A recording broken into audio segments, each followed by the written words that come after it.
Hey everyone, hope you're all doing well. I just moved down to Atlanta from New Hampshire and I learned a cool little tip on my way down on the road trip to make your road trips into more of an adventure, because I know for me, when I'm on the road for a while, I get irritable.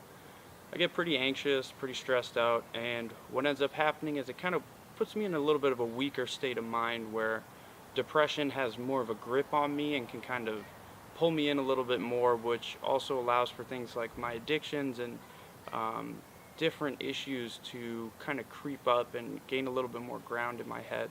This trick I learned is from one of my friends, and what we actually did was we used this program called Roadtrippers, which is a cool little app.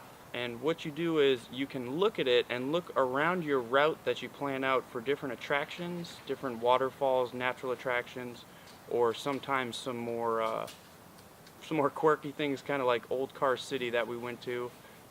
So the most recent road trip we did was actually from Atlanta to Orlando, Florida for a wedding. So the first stop we had on our trip down to Orlando was called Passaquan, and it was built by this shaman several decades ago. It was a little bit off the beaten path, but it was really worth going to. As you can see, it's this crazy designs.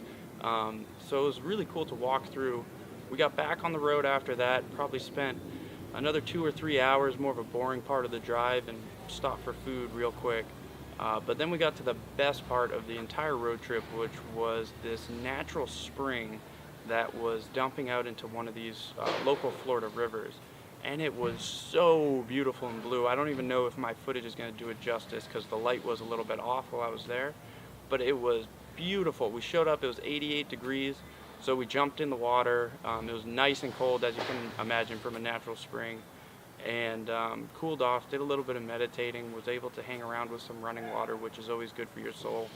And then we packed our stuff up, only had another few hours until we got down to Orlando for the wedding, and that was the adventure. And it really made the trip a lot more easier than just doing one shot, sitting in traffic, getting stressed out. And by the time you show up, you're really anxious and really nervous. So when you have the weekend off or a big road trip coming up, just maybe take a look at one of these apps, maybe do some research on your own with something else, and really get out there and find some places that you normally wouldn't go to. I know for me, it helps pull me out of some of the places that my head might normally dwell in, especially if I'm sitting at home alone all weekend when I don't have work or nobody to really hang out with or anything like that. But it also helps to remind you of this beautiful world that we live in, and our connection not only to each other, but this planet that we're on and its energy. I hope you all are doing well on your journeys, and remember that you are loved and things are not always as dark as they may seem.